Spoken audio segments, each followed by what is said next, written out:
Welcome inside the Rowdy Studios, where we, Buzz Cutler, have a non-secret fine. Well, we don't know what the fine's going to be yet. We have a penalty that's out in the open that we can talk about. Kyle Busch, the 18 car, too low in post-race inspection. Yeah, and I like that Dave Rogers didn't try to brush it off, didn't try to make excuses. He just said, yeah, I don't know. I don't know what's going on. Give me time. Let me get back to the shop. We'll see if we can figure it out. We did have an issue with the height on the 18 car. The left front of the car was too low during post-race inspection. We will take that back to the R&D Center, and any further announcements will be made on Tuesday. Now, there are height sticks that these guys roll through at the end of a race, right, to make sure they're still meeting the height requirements. This happened to this car in New Hampshire last season, and the penalty was, I think, $50,000 or $25,000, but more importantly, 25 points. In our new point system, that's not really the same thing. So what do you think they're going to get here?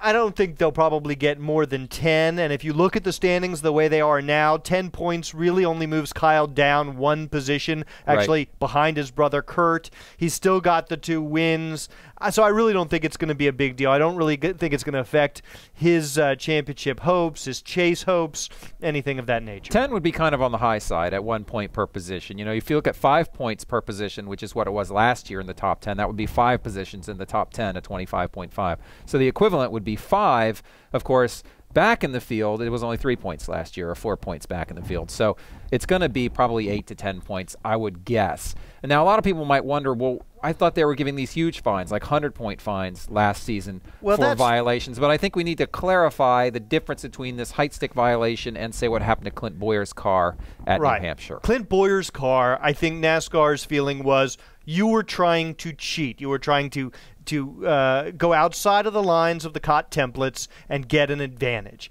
I don't think this is along those same lines, and I don't think NASCAR believes it was an intentional attempt to circumvent the rules. Well, I think what we have to look at is the car of tomorrow, which was really silly to almost call it that. But there was a new sort of fine regime that happened when they introduced this race car. And you remember back to Dale Jr.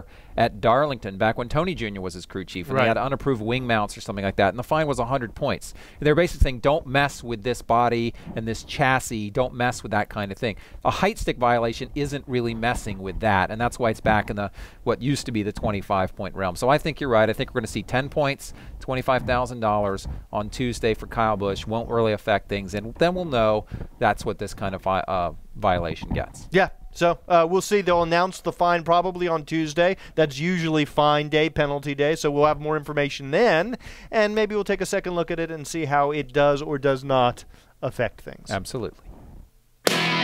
Rowdy.com. Say it like it is. Say what like it is? Rowdy.com.